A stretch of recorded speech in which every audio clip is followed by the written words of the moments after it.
Out of all the mysteries in Alien Earth, and there are a ton, two of them are just itching to be solved before the finale. The first is the question of Kirsh. What is his deal? He's in every scene, watching, listening, but he never seems to be truly on anyone's side. And the second, even bigger question, what is the endgame for that terrifying, brilliantly intelligent eyeball alien? Let's start with Kirsh, because I think his agenda is the key to everything in these last two episodes. We've all seen the classic synthetic betrayal in the Alien universe before.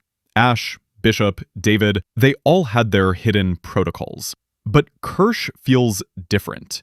He's not just coldly following orders from some off-world corporation. Timothy Oliphant plays him with this weird, almost amused detachment.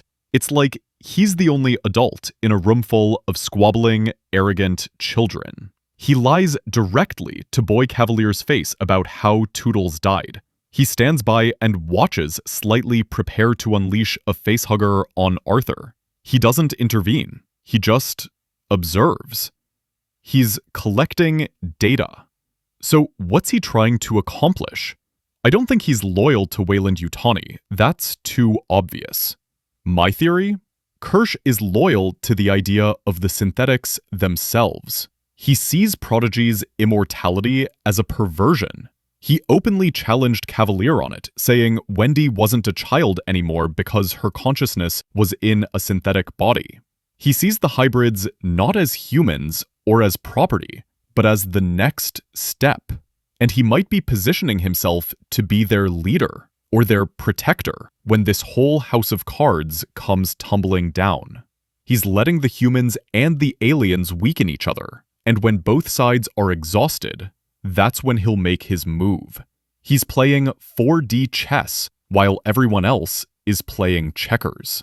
But if Kirsh is playing a long game, the eyeball alien, the Trypanohyncha Ocellus, is playing one that's 1,000,000 years old. This thing isn't just a monster. It's a strategist. We saw it in episode 6. It didn't just randomly attack. It watched. It calculated. It saw Toodles off balance and chose that exact moment to have its sheep puppet bash the glass, creating a chain of events that led to a death and more chaos. That's not animal instinct. That's chilling, calculated intelligence. So what does it want? Simple. What every successful parasite wants. To spread. But not mindlessly. This thing is methodical. It's been testing its environment. It fought a Xenomorph. It controlled a man and a sheep. It knows the facility's weaknesses. Its endgame isn't just to escape Neverland. Its endgame is to get to a population center. Imagine this thing getting loose in a major city. It doesn't need to burst out of a chest. It just needs to get close enough to look you in the eye. It could build an army of controlled hosts in plain sight, and no one would know until it was far, far too late. It's the perfect, silent invasion. Now, let's talk about Episode 7, Emergence. The trailer is out, and it gives us some huge clues that play right into these theories. We see Weyland-Yutani commandos moving in. We see Sylvia screaming, Wendy yelling, "What did you do?" at someone off screen. We see absolute chaos and panic. Here's my prediction for how it plays out. The corporate war between Prodigy and Weyland-Yutani is going to explode into open combat inside the facility. Guns will be drawn, and in that chaos, containment will finally completely fail. The Xenomorphs will emerge.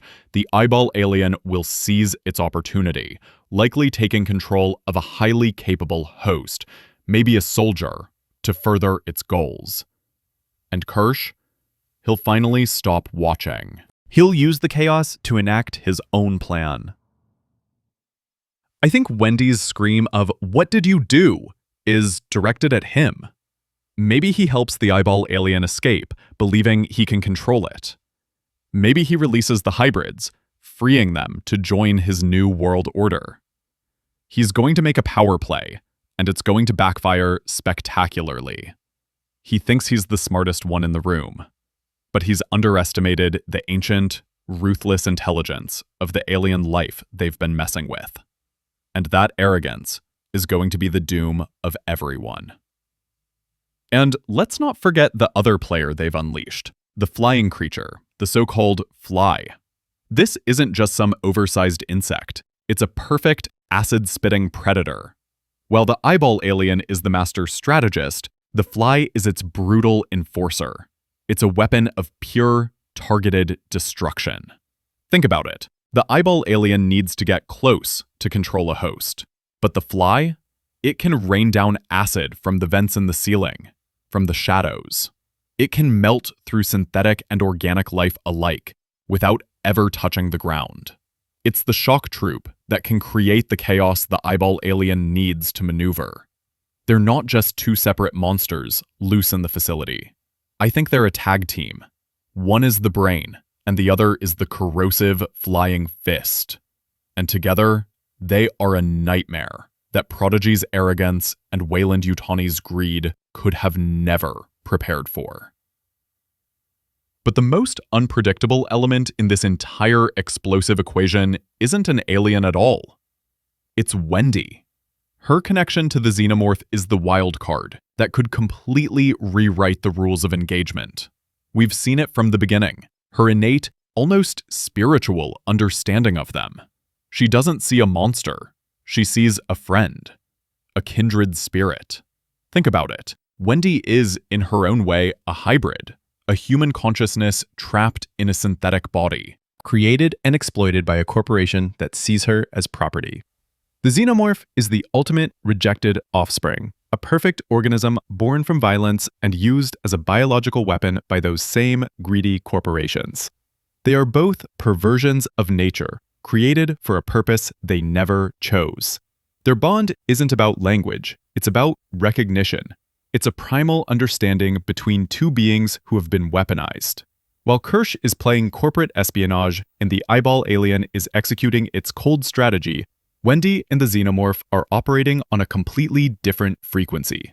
She isn't trying to control it or kill it. She's trying to communicate with it. Their bond isn't about language, it's about recognition. It's a primal understanding between two beings who have been weaponized. And that makes her the most dangerous person in the entire facility. Because if she can truly bridge that gap, if she can somehow direct that raw, perfect killing instinct, she doesn't need an army. She has the ultimate bodyguard.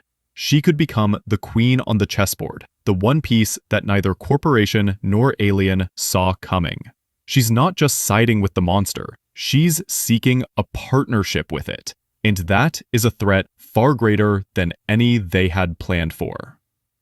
What do you think Kirsh's real endgame is? Is he a revolutionary synthetic, a corporate spy, or something else entirely?